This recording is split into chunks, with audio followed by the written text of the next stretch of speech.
عمران خان صاحب کے حوالے سے زیادہ اچھی خبر میرے پاس نہیں ہے، اور عمران خان صاحب جو ہیں وہ جیل میں موجود نہیں ہیں، وہ کہاں ہیں یہ کوئی نہیں جانتا۔ اگر خدا نہ خواستہ عمران خان صاحب کو کچھ ہوتا ہے تو پاکستان کے 80% سے زیادہ لوگ بھڑک اٹھیں گے۔ آپ کے پاس خان کی جان بچانے کا صرف ایک طریقہ ہے، اور وہ طریقہ آپ کو پتہ ہے، آپ سمجھ گئے ہیں۔ اب یہ نفرت دشمنی میں بدل گئی ہے۔ جس طرح سور کا گوشت حرام ہے نا، جس طرح شراب حرام ہے، اپنے اوپر ڈی ایچ اے کو اسی طرح حرام کر لیں، اور اپنے اوپر تمام کمپنی جو ہماری ویسٹ پاکستان کمپنی ہے اس کے تمام کاروباروں کا بائیک آؤٹ کریں۔ ہم نے کشمیریوں کو بچانا ہے، ہم نے 1965 کی جنگ میں ہندوستان نے حملہ کیا، بکواس ہے۔ تو ہم نے اتنا جھوٹ بول رکھا ہے، اتنا جھوٹ پڑھایا ہے اپنے بچوں کو، اپنی پوری نسل۔ اس آدمی نے یا اس عورت نے اتنا بڑا دھوکہ دیا جس کو ہمیں مکمل یقین تھا کہ یہ ہمیں بچائے گا، اس دنیا میں ہمارے خلاف اگر کوئی کارروائی کرے گا تو ہمیں، مثلاً کہ ماں باپ، اور جب باپ بیٹی سے زیادتی کرتا ہے یا ماں بیٹے سے زیادتی کرتی ہے، اور آپ سمجھ رہے ہیں میں کس زیادتی کی بات کر رہا ہوں، وہ جو بیٹی، وہ جو بیٹا، اس کے اوپر جو ٹراما آتا ہے، اس کے اوپر جو ایک ایسا وحشیانہ ایک خوف آتا ہے کہ یار یہ میرا باپ، میں اس کی بیٹی، اس نے میرے ساتھ یہ کیا،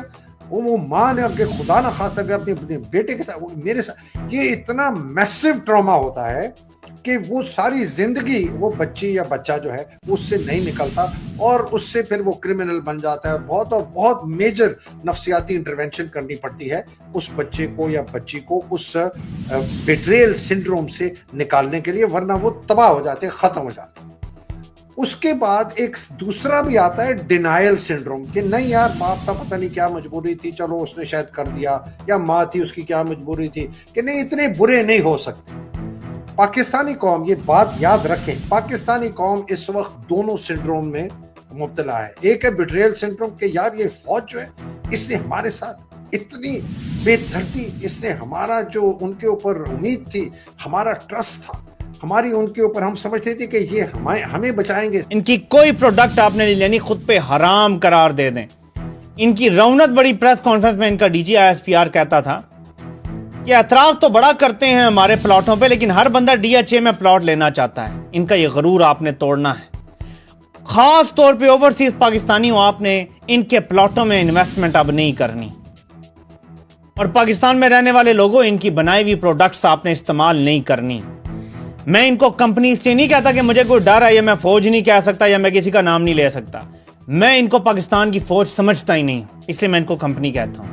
اور کمپنی میں ان کو کہتا ہوں جیسے ایسٹ انڈیا کمپنی قابض تھی نا، میں ان کو ویسٹ پاکستان کمپنی کہتا ہوں، لیکن وہ لمبا ہو جائے گا اس لیے میں شارٹ میں ان کو کمپنی کہتا ہوں۔ میں ان کو صرف ایک قابض گروہ کہتا ہوں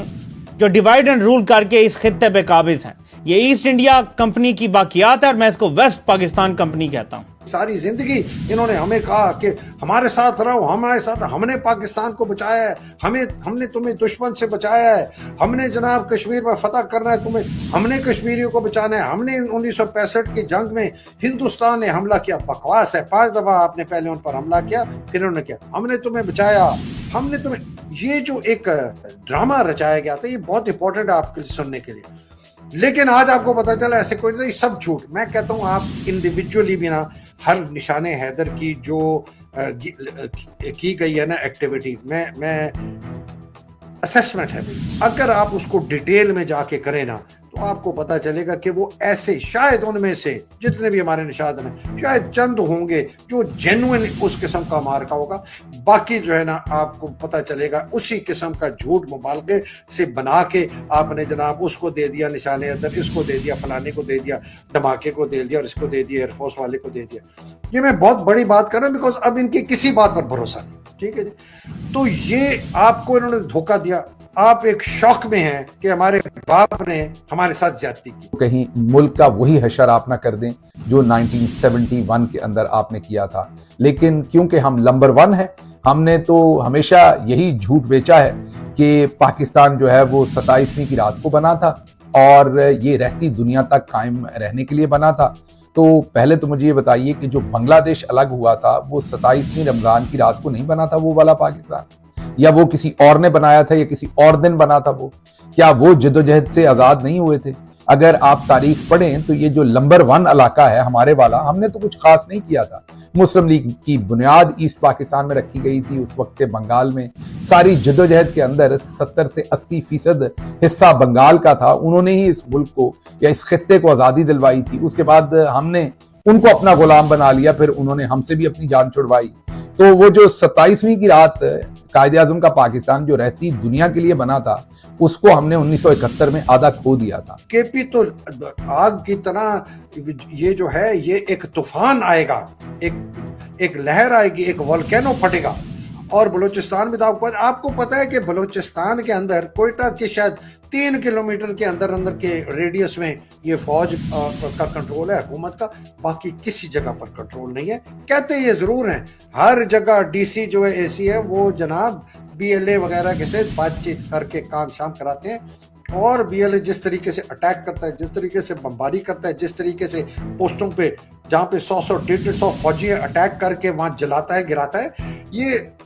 ایک آپ سوچیں خان کی جان نہیں بچے گی کورٹس کے پاس، کورٹس بھی کچھ کر خان کی جان نہیں بچے گی، چاہے اب امریکہ کے ٹرمپ کو جو مرضی کہہ لے، جتنی مرضی کہہ لے، کوشش ہم کرتے رہیں گے. ہم انٹرنیشنل کرمنل کورٹ میں بھی جائیں، عاصم کے خلاف پٹیشن بھی کریں گے، ہم سب کچھ کریں گے. خان کی جان اس سے نہیں بچے.